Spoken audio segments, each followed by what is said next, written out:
नमस्कार। स्वागत है आप सबका कहानियों के इस शहर में। तो दोस्तों, मेरी आज की कहानी आपको पसंद आती है तो मेरे चैनल को लाइक, शेयर, सब्सक्राइब करना ना भूलें।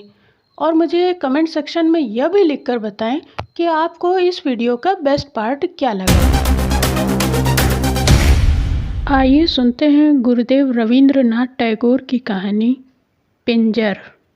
जब मैं पढ़ाई की पुस्तकें समाप्त कर चुका तो मेरे पिताजी ने मुझे वैदिक सिखानी चाहिए और इस काम के लिए एक जगत के अनुभवी गुरु को नियुक्त कर दिया। मेरा नवीन गुरु केवल देसी वैदिक में ही चतुर न था बल्कि डॉक्टरी भी जानता था। उसने मनुष्य के शरीर की बनावट समझाने के आशय से मेरे लिए एक मनुष्य का ढांचा अर्थात हड्डियों का पिंजर मंगवा दिया था, जो उस कमरे में रखा गया जहाँ मैं पढ़ता था। साधारण व्यक्ति जानते हैं कि मुर्दा विशेषतः हड्डियों के पिंजर से कम आयु वाले बच्चों को जब वे अकेले हों कितना अधिक भय लगता है। स्वभावतः मुझको भी डर लगता था और आरंभ में मैं कभी उस कमरे में अकेला न जाता था। यदि कभी किसी आवश्यकतावश जाना भी पड़ता तो उसकी ओर आंख उठाकर भी न देखता था। एक और विद्यार्थी भी मेरा सहपाठी था जो बहुत निर्भय था। वह कभी उस पिंजर से भयभीत न होता था और कहा करता था कि इस पिंजर की सामर्थ्य क्या है जिससे किसी जीवित व्यक्ति को हानि पहुंच सके। अभी हड्डियां हैं, कुछ दिनों पश्चात मिट्टी हो जाएंगी। किंतु मैं इस विषय में उससे कभी सहमत न हुआ और सर्वदा यही कहता रहा कि मैंने माना है कि आत्मा इन हड्डियों से विलग हो गई है। तब भी जब यह विद्यमान है और समय असमय पर आकर अपने पुराने मकान को देख जाया करती हैं। मेरा यह विचार प्रकट में अनोखा या असंभव प्रतीत होता था और कभी किसी ने यह नहीं देखा होगा कि आत्मा फिर अपनी हड्डियों के पास वापस आ गई है। किंतु यह एक अमर घटना है कि मेरा विचार सत्य था और सत्य निकला। कुछ दिनों पहले की घटना है कि एक रात को गार्हस्थ आवश्यकताओं के कारण मुझे उस कमरे में सोना पड़ा।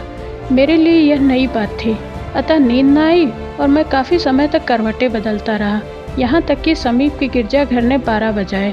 जो लैंप मेरे कमरे में प्रकाश दे रहा था वह मध्यम होकर धीरे धीरे बुझ गया। उस समय मुझे उस प्रकाश के संबंध में विचार आया कि क्षण भर पहले वह विद्यमान था किंतु अब सर्वदा के लिए अंधेरे में परिवर्तित हो गया। अंधेरे में मनुष्य जीवन की भी यही दशा है, जो कभी दिन और कभी रात के अनंत में जा मिलता है। धीरे धीरे मेरे विचार पिंजर की ओर परिवर्तित होने आरंभ हुए। मैं हृदय में सोच रहा था कि भगवान जाने ये हड्डियां अपने जीवन में क्या कुछ न होंगी। सहसा मुझे ऐसा ज्ञात हुआ जैसे कोई अनोखी वस्तु मेरे पलंग के चारों ओर अंधेरे में फिर रही है। फिर लंबी सांसों की ध्वनि जैसे कोई दुखित व्यक्ति सांस लेता है मेरे कानों में आई और पाँवों की आहट भी सुनाई दी। मैंने सोचा यह मेरा भ्रम है और बुरे स्वप्नों के कारण काल्पनिक आवाज़ें आ रही हैं, किंतु पाँव की आहट फिर सुनाई दी। इस पर मैंने भ्रम निवारण हेतु उच्च स्वर में पूछा, कौन है? यह सुनकर वह अपरिचित शक्ल मेरे समीप आई और बोली, मैं हूँ, मैं अपने पिंजर को देखने आई हूँ। मैंने विचार किया मेरा कोई परिचित मुझसे हंसी कर रहा है, इसलिए मैंने कहा, यह कौन सा समय है पिंजर देखने का? वास्तव में तुम्हारा अभिप्राय क्या है? ध्वनि आई, मुझे असमय से क्या अभिप्राय? मेरी वस्तु है, मैं जिस समय चाहूँ इसे देख सकती हूँ। आह, क्या तुम नहीं देखते वो मेरी पसलियाँ हैं जिनमें वर्षों मेरा हृदय रहा है। मैं पूरे 26 वर्ष इस घोंसले में बंद रही जिसको अब तुम पिंजर कहते हो। यदि मैं अपने पुराने घर को देखने चली आई तो इसमें तुम्हें क्या बाधा हुई? मैं डर गया और आत्मा को टालने के लिए कहा, अच्छा तुम जाकर अपना पिंजर देख लो, मुझे नींद आती है, मैं सोता हूँ। मैंने हृदय में निश्चय कर लिया कि जिस समय वह यहाँ से हटे मैं तुरंत भागकर कमरे से बाहर चला जाऊँ। किंतु वह टलने वाली आसामीना थी। कहने लगी, क्या तुम यहाँ अकेले सोते हो? अच्छा आओ कुछ बातें करें। उसका आग्रह मेरे लिए व्यर्थ की विपत्ति से कम न था। मृत्यु की रूपरेखा मेरी आंखों के सामने फिरने लगी, किंतु विवशता से उत्तर दिया, अच्छा तो बैठ जाओ। कोई मनोरंजक बात सुनाओ। आवाज़ आई, लो सुनो।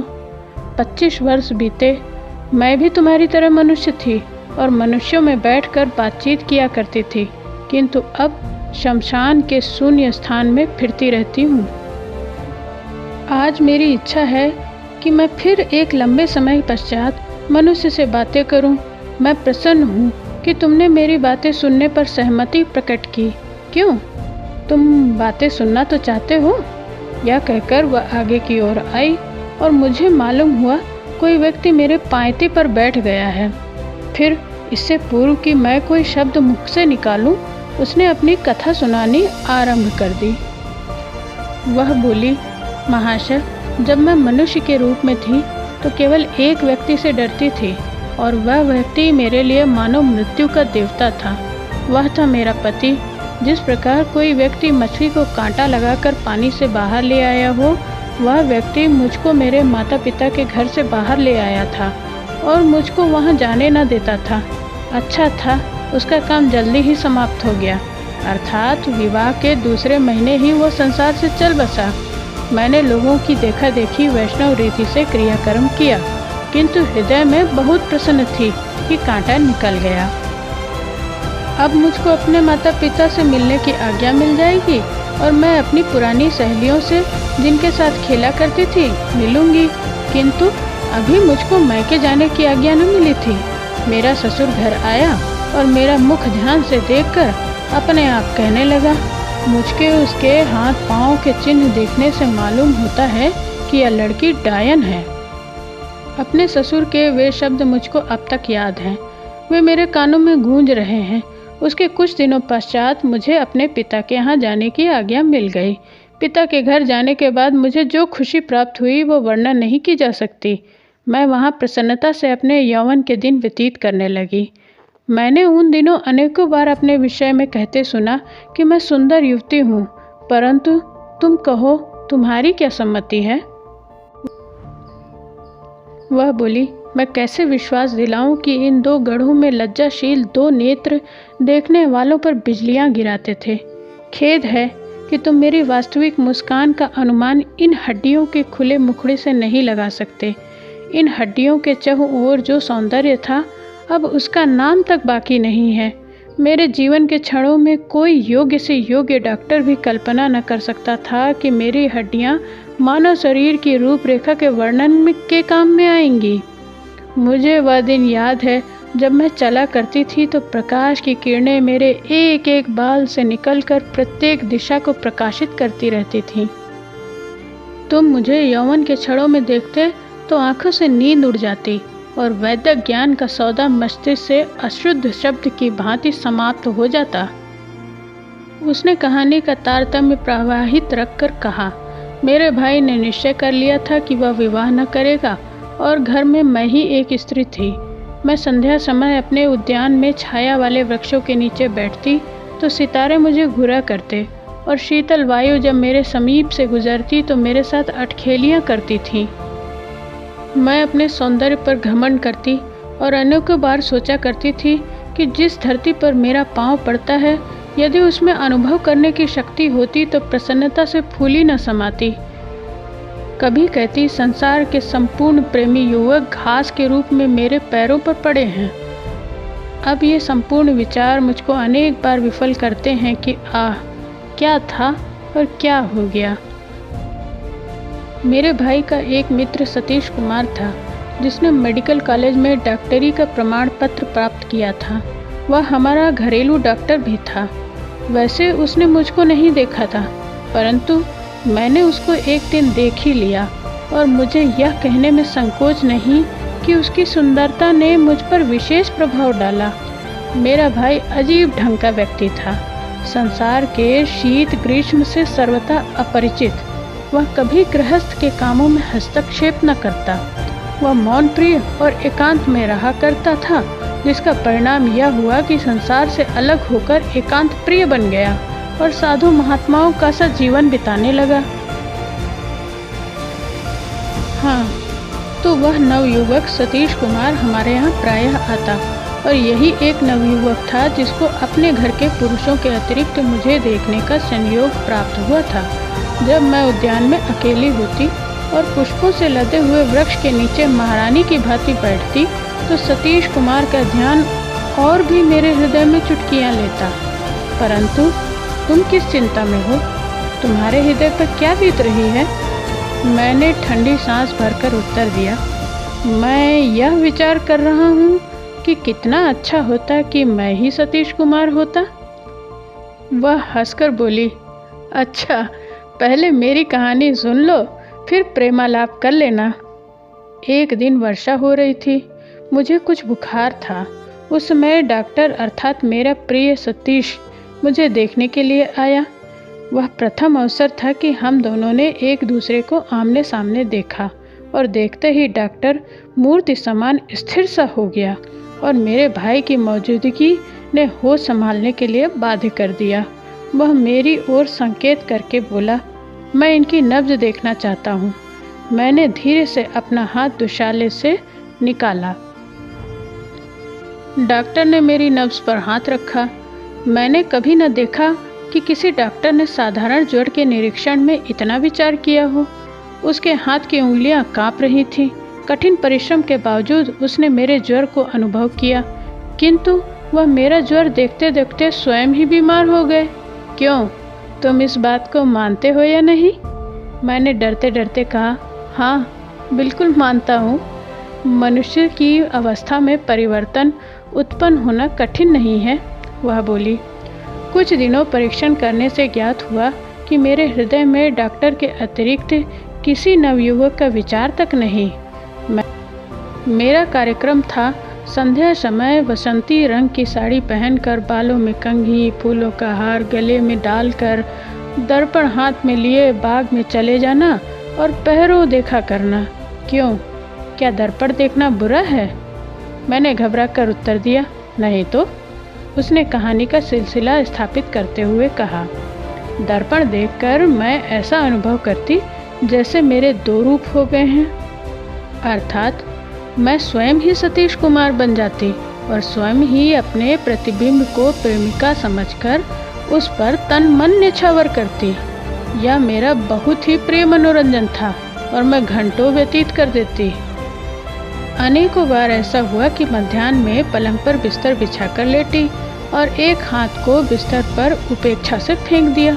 जरा आंख झपकी तो सपने में देखा कि सतीश कुमार आया और मेरे हाथ को चूम कर चला गया। बस, अब मैं अपनी कहानी यहीं समाप्त करती हूँ। तुम्हें तो नींद आ रही है। मेरी उत्सुकता बहुत बढ़ चुकी थी, अतः मैंने नम्रता भरे स्वर में कहा, नहीं नहीं, तुम कहे जाओ, मेरी जिज्ञासा बढ़ती जाती है। वह कहने लगी, अच्छा सुनो। थोड़े दिनों में ही सतीश कुमार का कारोबार बहुत बढ़ गया और उसने हमारे मकान के नीचे के भाग में अपनी डिस्पेंसरी खोल ली। जब उसे रोगियों को से अवकाश मिलता तो मैं उसके पास जा बैठती और हंसी ठट्ठों में विदेशी दवाई का नाम भी पूछती रहती। इस प्रकार मुझे ऐसी दवाइयाँ भी ज्ञात हो गईं जो विषैली थी। सतीश कुमार से जो कुछ मैं मालूम करती वह बड़े प्रेम और नम्रता से बताया करता। इस प्रकार एक लंबा समय बीत गया और मैंने अनुभव करना आरंभ किया कि डॉक्टर होश हवास खोए से रहता है और जब कभी मैं उसके सम्मुख जाती हूँ तो उसके मुख पर मुर्दनी सी छा जाती है। परंतु ऐसा क्यों होता है, इसका कोई कारण ज्ञात न हुआ। एक दिन डॉक्टर ने मेरे भाई से गाड़ी मांगी। मैं पास बैठी थी। मैंने भाई से पूछा, डॉक्टर रात में इस समय कहाँ जाएगा? भाई ने उत्तर दिया, तबाह होने को। मैंने अनुरोध किया कि मुझे अवश्य बताओ कि वो कहाँ जा रहा है। भाई ने कहा, वह विवाह करने जा रहा है। यह सुनकर मुझ पर मूर्छा सी छा गई, किंतु मैंने अपने आप को संभाला और भाई से पूछा, क्या वह सचमुच विवाह करने जा रहा है या मजाक करते हो? उसने उत्तर दिया, आज ही डॉक्टर दुल्हन लाएगा। मैं वर्णन नहीं कर सकती कि यह बात मुझे कितनी कष्टप्रद अनुभव हुई। मैंने अपने हृदय से बार बार पूछा कि डॉक्टर ने मुझसे यह बात क्यों छुपा रखी थी। क्या मैं उसको रोकती थी विवाह मत करो? इन पुरुषों की बात का कोई विश्वास नहीं। मध्याह्न डॉक्टर रोगियों को देखकर डिस्पेंसरी में आया और मैंने पूछा, डॉक्टर साहब, क्या यह सत्य है कि आज आपका विवाह है? यह कहकर मैं बहुत हंसी और डॉक्टर यह देखकर कि मैं इस बात को हंसी में उड़ा रही हूँ न केवल लज्जित हुआ बल्कि कुछ चिंतित सा हो गया। मैंने सहसा पूछा, डॉक्टर साहब, जब आपका विवाह हो जाएगा तो क्या आप फिर भी लोगों की नब्ज देखा करेंगे? आप तो डॉक्टर हैं और अन्य डॉक्टरों की अपेक्षा प्रसिद्ध भी हैं कि आप शरीर के संपूर्ण अंगों की दशा भी जानते हैं। किंतु खेद है कि आप डॉक्टर होकर भी किसी के हृदय का पता नहीं लगा सकते कि वह किस दशा में है। वस्तुतः हृदय भी शरीर का भाग है। मेरे शब्द डॉक्टर के हृदय में तीर की भांति लगे, परंतु वो मौन रहा। लगन का मुहूर्त बहुत रात गए निश्चित हुआ था और बारात देर से जानी थी, अतः डॉक्टर और मेरा भाई प्रतिदिन की भांति शराब पीने बैठ गए। इस मनोविनोद में उनको बहुत देर हो गई। 11 बजने को थे और मैं उनके पास गई और कहा, डॉक्टर साहब, 11 बजने वाले हैं, आपको विवाह के लिए तैयार होना चाहिए। वह किसी सीमा तक चेतन हो गया था। बोला, अभी जाता हूँ। फिर वह मेरे भाई के साथ बातों में तल्लीन हो गया और मैंने अवसर पाकर विष की पुड़िया, जो मैंने दोपहर को डॉक्टर की अनुपस्थिति में उसकी अलमारी से निकाली थी, शराब के गिलास में जो डॉक्टर के सामने रखा हुआ था डाल दी। कुछ क्षणों के पश्चात डॉक्टर ने अपना गिलास खाली किया और दूल्हा बनने को चला गया। मेरा भाई भी उसके साथ चला गया। मैं अपने 2 मंजिले कमरे में आई और अपना नया बनारसी दुपट्टा ओढ़ा, मांग में सिंदूर भर पूरी सुहागन बन उद्यान में निकली, जहाँ प्रतिदिन संध्या समय बैठा करती थी। उस समय चांदनी छिटकी हुई थी, वायु में कुछ सिहरन उत्पन्न हो गई थी और चमेली की सुगंध ने उद्यान को महका दिया था। मैंने पुड़िया की शेष दवा निकाली और मुंह में डालकर चुल्लू भर पानी पी लिया। थोड़ी देर में मेरे सिर में चक्कर आने लगे, आंखों में धुंधलापन छा गया, चांद का प्रकाश मध्यम होने लगा और पृथ्वी तथा आकाश, बेल बूटे, अब मेरा घर जहाँ मैंने आयु बिताई थी, धीरे धीरे लुप्त होते हुए ज्ञात हुए और मैं मीठी नींद सो गई। 1.5 साल के पश्चात सुख स्वप्न से चौंकी तो मैंने क्या देखा कि 3 विद्यार्थी मेरी हड्डियों से डॉक्टरी की शिक्षा प्राप्त कर रहे हैं और एक अध्यापक मेरी छाती की ओर वेद से संकेत करके लड़कों को विभिन्न हड्डियों के नाम बता रहा है और कहता है, यहाँ हृदय रहता है जो विवाह और दुख के समय धड़का करता है और यह वह स्थान है जहाँ उठती जवानी के समय फूल खिलते हैं। अच्छा, अब मेरी कहानी समाप्त होती है और मैं विदा होती हूँ। तुम सो जाओ। तो मित्रों, यह कहानी बस यहीं तक। जल्द मिलते हैं एक नई कहानी के साथ। तब तक के लिए धन्यवाद।